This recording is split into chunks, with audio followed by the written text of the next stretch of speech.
دير بالك تقرض أظافيرك بهذه الأيام. مقطع جدا مهم، وهذا المقطع كل إنسان يحتاجه. شارك هذا المقطع إلى أحبابك حتى تعم الفائدة وتكون أنت سبب في الأجر. عن النبي محمد صلى الله عليه وآله، جاء شخص يسأله عن تقليم الأظافر، فأجابه النبي قال له أكو أيام ما يصلح تقرض بها أظافرك، فإن يوم السبت دفعت عنه الأكل في الأصابع، ويوم الأحد ذهبت البركة منه. اللي قرض يوم الأحد تطير البركة من عنده. ويوم الاثنين يصير حافظ أو قارئ أو كاتب.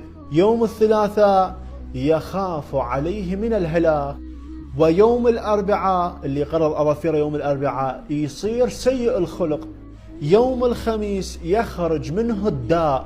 ومن قلم أظافره يوم الجمعة يقول النبي زاد الله في عمره وماله. اللهم صل على محمد وآل محمد.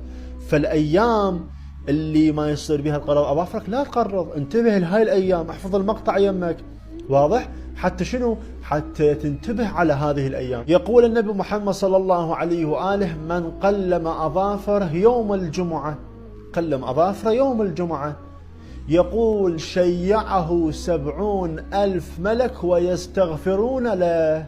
اللهم صل على محمد وآل محمد. فبكل الأحوال أيها الأخوة أنه أكو أيام معدودة وخيرها يوم الجمعة، خيرها يوم الجمعة. فهذا اليوم يوم مبارك، فيه زيادة العمر، فيه زيادة الرزق. واضح أيها الأخوة؟